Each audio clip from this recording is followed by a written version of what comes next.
আমরা চলে এসেছি এখন রঞ্জনদের মাঠে। এই যে গাঁদা ফুল গাছে পিলি দেওয়া চলছে, সেই গাড়ি এই যে সবে ধরেছে একটা, এইভাবে সব কুঁড়ি কুঁড়ি হয়ে আছে। এইবারে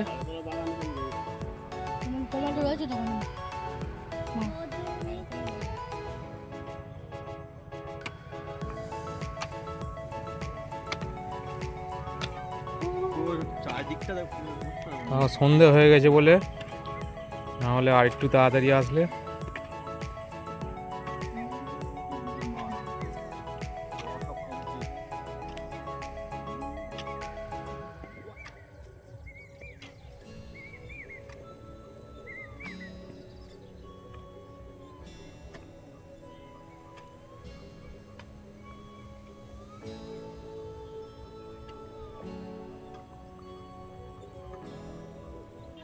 রঞ্জন একটুখানি আসলো আমাদের সাথে, 2-1 কোদাল মারলো, মেরে বলতে চাইলো যে আমি অনেক কাজ করেছি। বুড়ি হয়ে গেছে, পারে কিভাবে? এই মাথা থেকে এই মাথা পুরো জমি একদিন ফেলে দেওয়া হয়ে যেত। এ তো করতে না। কই ফিল দাও দেখি, ফিল দাও দেখি এক পিস। কি দেবে? এক পিস খাবে নাকি তুমি? এক পিস ফিল দাও, ফিল দাও না। এই তোরা গাছে মারাবি না, তল করবি না। এই বাচ্চাদের মানে মানুষ করতে হয় 3 মাস ধরে। তবে ফুল 3 মাস লাগে ফুল আসতে। ও এগুলো বাকি হয়েছে দিতে, এই যে এইগুলো বাকি আছে, এগুলো দেওয়া হয়ে গেছে। এই যে কোদাল দিয়ে কুপিয়ে কুপিয়ে গাছের গোড়ায় মাটি তুলে, গাছের গোড়ায় আর কি। এই যে ফুল গাছে এইভাবে পিলি দিতে হয়, যে কোনো গাছে নাকি, না হলে গোড়ায় জল জমবে। আর এইভাবে করলে জলগুলো সাইড দিয়ে যাবে, তাই তো?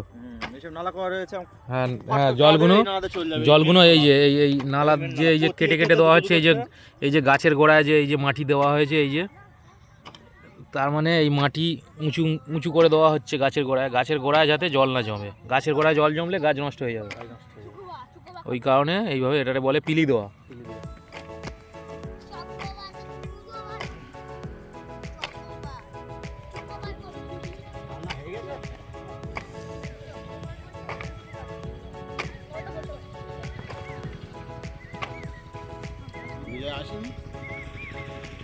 এই যে বস্তার মধ্যে সার আছে, এটা গাছের মধ্যে দিতে হয়।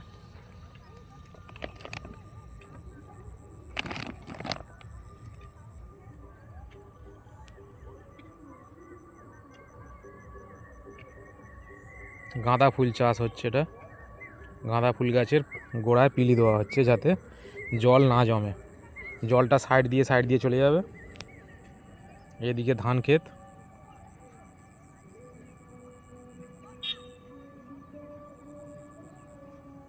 আমরা চলে এসেছি আবার গাড়ির কাছে।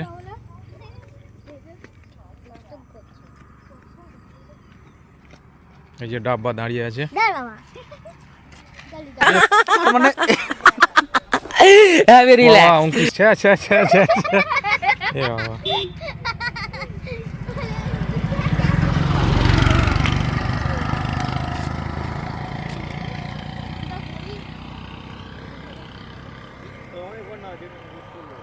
এই যে আমাদের গাড়ি।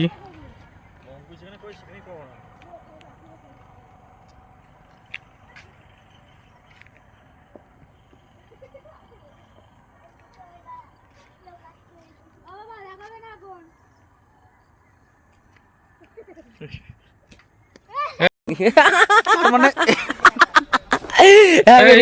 ও কি হচ্ছে, হয়নি।